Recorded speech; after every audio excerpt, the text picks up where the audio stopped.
नमस्कार, आप सभी का स्वागत है मेरे साथ। मैं हूं आपके साथ आशु। दोस्तों, आज भी भारत में जब मस्तिष्क से जुड़ी समस्याओं की बात आती है तो लोग उसे अंधविश्वास, पागलपन और बहुत सारी चीज़ों से जोड़कर देखते हैं, जो कि गलत है। आज पूरे विश्व स्तर पर वर्ल्ड स्ट्रोक डे मनाया जा रहा है और इस खास मौके पर मैं आपके साथ एक खास व्यक्ति के साथ बात करना चाहती हूँ। हमारे साथ आज मौजूद हैं स्टूडियो में डॉक्टर पुष्पेंद्र जी। सर, बहुत बहुत स्वागत है आपका। Thank you very much. Sir, आज हम वर्ल्ड स्ट्रोक डे मना रहे हैं। सर, मैं सबसे पहले जानना चाहती हूँ कि स्ट्रोक क्या है और लोग आज भी, जब हम 21st सेंचुरी में जी रहे हैं, हमारे पास एक क्लिक पे सब कुछ अवेलेबल है, तब हम स्ट्रोक को अंधविश्वास से क्यों जोड़ के देखते हैं? देखिए, ऐसा है कि world stroke day is a day जब हम लोगों को स्ट्रोक की अवेयरनेस देना चाहते हैं। आपको सबको पता है, जो स्ट्रोक की अवेयरनेस है वो बहुत पुअर है। आज भी लोग वही सोचते हैं जो 30 साल पहले सोचते थे कि स्ट्रोक का कोई ट्रीटमेंट नहीं है, स्ट्रोक का प्रिवेंशन नहीं है, हम स्ट्रोक के बारे में कुछ नहीं कर सकते। पर अब हम इस स्टेज पे आ गए हैं जहाँ 70% स्ट्रोक्स को हम प्रिवेंट कर सकते हैं और उतने अमाउंट को हम एडुकेटली ट्रीट करते हैं। इट इज़ इम्पॉर्टेंट कि ये देखा जाए कि स्ट्रोक एक second most common cause of death है after cancer. But not only that, stroke causes lot of disability, जिसका मतलब हुआ अगर आप टाइम पे स्ट्रोक ट्रीट नहीं करते, उस पेशेंट्स के चांसेस हैं कि वो व्हील चेयर पे पहुंच जाएगा बहुत हाई है। तो हम ये अवेयरनेस बढ़ाना चाहते हैं कि स्ट्रोक को प्रिवेंट करिए और स्ट्रोक को अर्लीस्ट ऑनसेट पे ट्रीट कीजिए।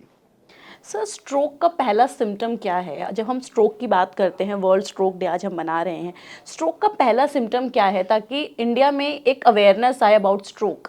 देखिए, इंडिया में स्ट्रोक अवेयरनेस बड़ी पुअर है। जिस पेशेंट को कहीं भी दर्द हो, वीकनेस हो, सुनपना हो, वो सीधा कार्डियक हॉस्पिटल पहुंच जाता है विदाउट रियलाइजिंग कि स्ट्रोक के सिम्टम्स क्या है। To put it in a very simple term, I would just say be fast, BEFAST।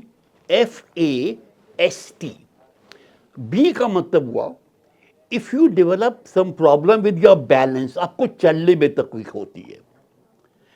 ई का मतलब आपको आईज में डबल विजन हो रहा हो या आई में धुंधला पड़ आ रहा हो। सी फास्ट। एफ, अगर आपका फेस एक तरफ टिल्ट कर रहा हो। एस, आपको अगर स्पीच में प्रॉब्लम हो। तीसरा, अगर आपका एक हैंड ग्रिप नीचे जाए। चौथा, टाइम। सो बी फास्ट। जैसे आपको इनमें से कोई भी सिम्टम हो, आप इमीडिएटली अपने नियरेस्ट हॉस्पिटल में जाएं और मेडिकल हेल्प लें।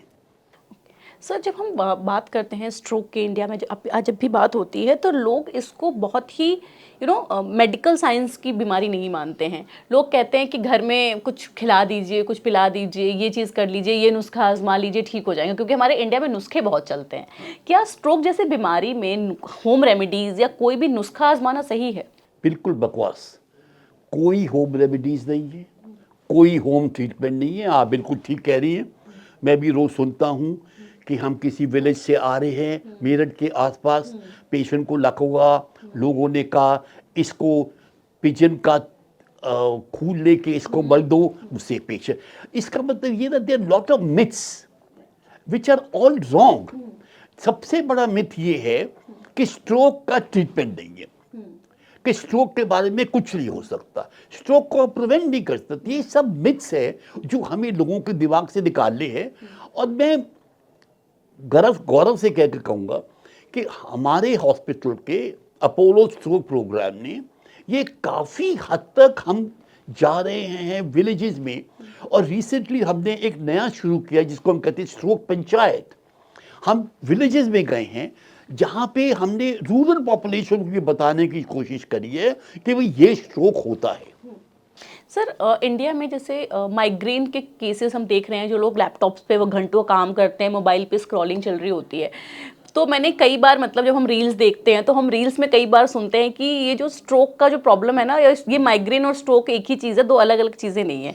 तो मेरा आपसे ये सवाल है कि क्या स्ट्रोक और माइग्रेन अलग अलग चीज़ें हैं या एक है? बिल्कुल अलग है। देखिए, stroke is a lifestyle related disease, migraine is not a lifestyle related disease. एक दो, माइग्रेन में कभी आपको पैरालिसिस नहीं होता। माइग्रेन में आपको एक तरफ का हेडेक होता है, आंखों के सामने धुंधलापन होता है, उल्टी होती है, अपने आप ठीक हो जाता है, उसको कहते हैं migraine. Stroke is a lifestyle related disease which is related to diabetes, hypertension, high cholesterol, taking oral contraceptives, and bad lifestyle. So this is why I say that you just can't compare the two. One is a lifestyle related disease, one is not a lifestyle related disease. Right. Sir जब हम stroke की बात कर रहे हैं, हम stroke day पे myths और फैक्ट्स की बात कर रहे हैं स्ट्रोक की, तो कई बार हम ये सुनते हैं कि आजकल जो यंगस्टर्स हैं उन लोगों में स्ट्रोक की प्रॉब्लम सिर्फ इस वजह से हो रही है क्योंकि वो लोग स्मोक करते हैं, अल्कोहल कंजम्पशन बहुत ज़्यादा करते हैं। क्या स्ट्रोक का अल्कोहल कंजम्पशन और स्मोकिंग से भी कोई कनेक्शन है? बिल्कुल है। देखिए, आजकल हमारी कंट्री में stroke in the young common हो रहा है। कोई स्ट्रोक जो 45 ईयर्स के पहले होता है उसको हम कहते हैं स्ट्रोक इन द यंग। जो यंग पेशेंट को स्ट्रोक हुआ हो, उसमें लाइफस्टाइल रिलेटेड डिजीज बहुत मैटर करती है।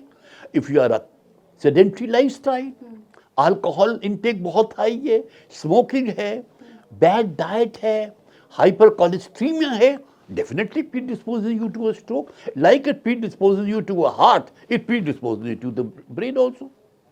सर जब इंडिया में स्ट्रोक की बात हम करते हैं तो हम कहते हैं कि हमारा खाना खराब हो गया है क्योंकि हमारे पास जो 40 साल पहले 60 साल पहले जो न्यूट्रिशन था हमारे खाने में, वो न्यूट्रिशन ख़त्म हो रहा है, इस वजह से भी स्ट्रोक के केसेस बढ़ रहे हैं। क्या हमारी जो लाइफस्टाइल है, हैबिट्स है, खाने की जो चीज़ें हैं, उसकी वजह से जो घट रहा है पोषण, क्या उनकी वजह से भी लोगों को स्ट्रोक की प्रॉब्लम हो रही है? बिल्कुल हो रही है। देखिए, मैं सबसे कॉमन प्रॉब्लम आपको दूंगा, डेफिशिएंसी ऑफ विटामिन B12, जिसको हम कहते हैं साइनोकोबालामीन। विटामिन B12 की deficiency is a cause of young stroke. So I think diet is a very important thing for stroke. Taking good diet, taking vitamins, taking amino acids, and more importantly, less cholesterol definitely decrease the chances of stroke. So it's very important that way, yes.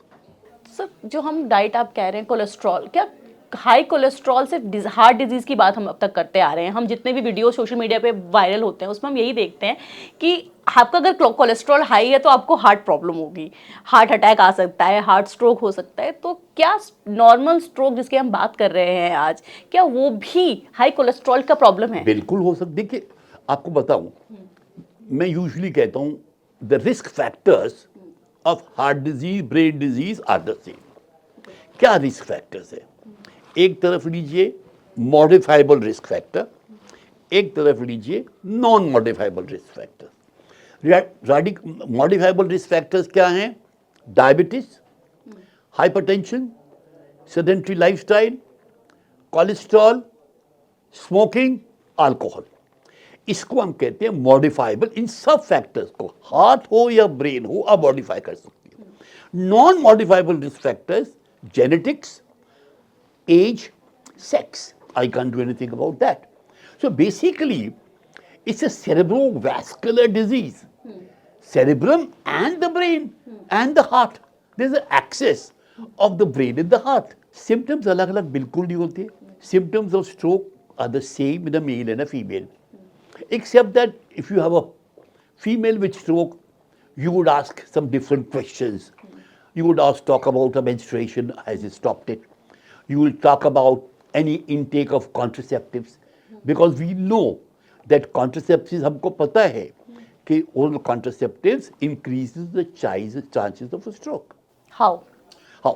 Yes, that's a very good question. When you talk about, जब आप contraceptives की बात करती है, contraceptive pill की, what does the contraceptive do? They make the blood thick. And usually brain में दो strokes होते हैं, एक venous, एक arterial. वीनस में ब्लॉकेज हो तो हम कहते हैं वीनस स्ट्रोक। आर्टरी में ब्लॉकेज जो हम कहते हैं arterial stroke. Women with oral contraceptives are more prone to venous stroke than arterial strokes. जब हम मेंस्ट्रुएशन की बात कर रहे हैं, मतलब जब वुमेन्स की बात कर रहे हैं कि उन्हें गर्भ निरोधक लेने से, चाहे वो पिल हो चाहे वो इंजेक्शंस हो, उसकी वजह से होता है. लेकिन आजकल इंडिया में तो गर्भ निरोधक बहुत कॉमन हो चुके हैं. एक बड़े पैमाने पर जो महिलाएं वर्किंग हैं, आप मेरा एग्जांपल ले सकते हैं, मैं खुद वर्किंग हूँ, मैं भी हो सकता है फ्यूचर में उसको यूज़ करूँ. लोग करते हैं मतलब प्रेगनेंसी रोकने के लिए. तो जो प्रेगनेंसी रोकने के लिए महिलाएं इसका यूज़ कर रही हैं, उन्हें स्ट्रोक से बचने के लिए क्या उपाय करने चाहिए बाय द टाइम, तो वो बीमारी ना हो. One should remember one thing. The only method to prevent pregnancy is not oral contraceptives. You have other physical methods. So you should, and I avoid taking oral contraceptives and take other methods for prevention of pregnancy. It's not necessary to take oral contraceptives. India is the second largest country जहाँ पर stroke के cases आते हैं, हर साल दर्ज किए जाते हैं. कुछ आप ऐसे हमारे दर्शकों के साथ शेयर करना चाहें, कुछ टिप्स जो वो रोज़ाना फॉलो करें. मैं हूँ, जो मेरे पीछे कैमरा में पर्सन खड़ी हैं वो हैं, फॉलो करें ताकि स्ट्रोक जैसी जो बीमारी है वो हमको थोड़ा कम हिट करे या बाय द टाइम उसका हम प्रिवेंशन कर सकें. देखिए, मैं सबके लिए यही कहूँगा, stroke is preventable, stroke is treatable. जैसे आपने पूछा, when you talk about prevention, it is very easy to talk. But what is prevention? How can you prevent a stroke? I would say, eat less salt, do regular exercise, cut down on fatty foods, cut down on your alcohol, cut down on your smoking, indirectly improve your lifestyle, and you will prevent stroke.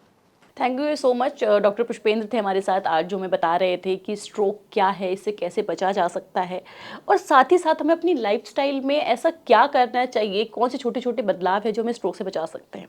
अगर आपको ये video पसंद आया और अगर आपके परिवार में कोई भी व्यक्ति स्ट्रोक से जूझ रहा है तो उसका इलाज करवाइए, और आपको वीडियो पसंद आया तो अपने दोस्तों के साथ, परिवार के साथ ज़रूर शेयर कीजिए.